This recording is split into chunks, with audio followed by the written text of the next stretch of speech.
Good day, everyone. Welcome. So, got your ATM card but don't know your account number? Well, in this quick guide, I'll show you how to find it easily.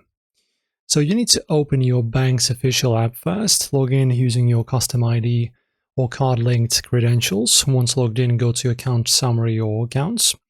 Your account number will be displayed next to your card or name.